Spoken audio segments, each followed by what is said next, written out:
আসসালামু আলাইকুম সবাই কেমন আছো? আশা করি যে যেখানে আছো ভালো আছো, সুস্থ আছো। আল্লাহর রহমতে আলহামদুলিল্লাহ আমিও ভালো আছি। আজকে আমি আপনাদের সাথে শেয়ার করব চিকেনের একটা রেসিপি, চিকেন বোনা রেসিপি, দেশি আলু দিয়ে। তো এখানে হচ্ছে আমি পেঁয়াজ, তারপরে আলু, টমেটো, কাঁচামরিচ আর একটা গোটা রসুন ধুয়ে পরিষ্কার করে কেটে কুটে রেখে দিয়েছি। আর চিকেনও প্রথমে দেখেছি, এই যে এগুলো ধুয়ে পরিষ্কার করে রেখে দিয়েছি। এখন শুধু রান্নাটা করব। আর এভাবে নতুন আলু দিয়ে চিকেন রান্না করলে অনেক মজা হয়। তো আপনারা ভিডিওটা লাস্ট পর্যন্ত দেখতে থাকুন, তাহলে হয়তো ভালো লাগবে আপনাদের কাছে।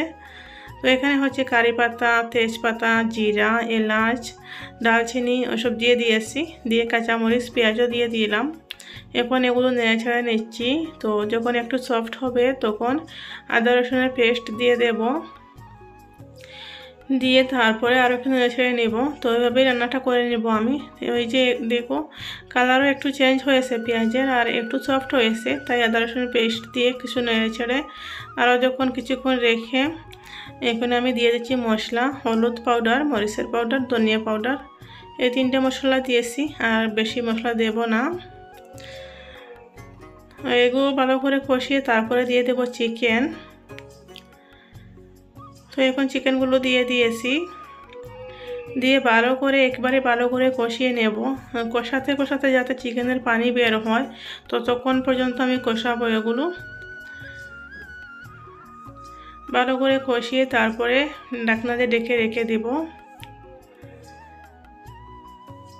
এইভাবে চিকেন রান্না করে খেলে অনেক মজা লাগে খেতে। আপনারা একবার হলো ট্রাই করবেন, রুটি বা গরম ভাতের সাথে না একেবারেই জমে যাবে।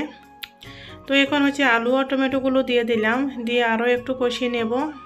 আলু, টমেটো আর যে গোটা রসুন রেখেছিলাম সেটাও দিয়ে দিয়েছি, দিয়ে আরও একটু নেড়ে নিচ্ছি আমি। আর এইভাবে মটন বা চিকেনে গোটা রসুন দিলে খেতে অনেক মজা লাগে। তো আমি ডেকে রেখে দিয়েছিলাম। তো কিছুক্ষণ পর ঢাকনা সরিয়ে নিলাম। এই যে দেখুন অনেক পানি বের হয়েছে। এখন এগুলো আমি আরও একটু নেড়ে ছেড়ে তারপরে গরম পানি অ্যাড করে দেব। একেবারেই আমি গরম পানি দিয়ে দেব, দিয়ে সেই পানি দিয়ে ভালো করে সিদ্ধ করে নেব আলু, তারপরে চিকেন। পানি দিলে একটু কি হয় যে মশলা যতগুলো আছে সব কিছুই চিকেনের মাঝে ঢুকবে, ভালো করে খেতে ভালো লাগবে। এই যে আমি ফুটন্ত গরম পানি দিয়ে দিয়েছি। এখন আমি একটু নেড়ে তারপরে রেখে দেব, আর কিছুই করব না। যখন এই পানিগুলো একেবারে শুকিয়ে যাবে তখন আমি ঢাকনা সরিয়ে আপনাদেরকে দেখাবো, কারণ এখন আর কিছু করার নেই, শুধু একটু পরপর নেড়ে ছেড়ে দেওয়া। তো এই পানিগুলো আমি পুরাই শুকিয়ে নেব, পানি রাখবো না, এটাতে শুকনো শুকনো বানাবো আমি। এখন আবারও রেখে দিচ্ছি। এই যে দেখো পানিগুলো শুকিয়ে নিয়েছি। এখন নেড়ে ছেড়ে তারপরে ধনিয়া পাতা দিয়ে দেব। আর আমার কিচেনের লাইটের কারণে না একটু প্রবলেম হয়, যে কোনো কিছু রান্না করলে কালারটা কীরকম দেখায়, প্রথমে ভালোই লাগে না। তো সেটা লাইটের প্রবলেমের কারণে। এই যে দেখো চিকেন রান্নাটা হয়ে গেছে। আপনাদের কাছে কেমন লাগলো কমেন্ট করে জানাবেন।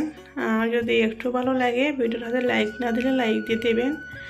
ধনিয়া পাতা দিয়ে দিলাম, গ্যাসটা বন্ধ করে নেব, নিয়ে আপনাদের সাথে সার্ভ করে দেখাবো একটু রেসিপিটা। অনেক লোভনীয় হয়েছিল, অনেক মজা লাগে খেতে।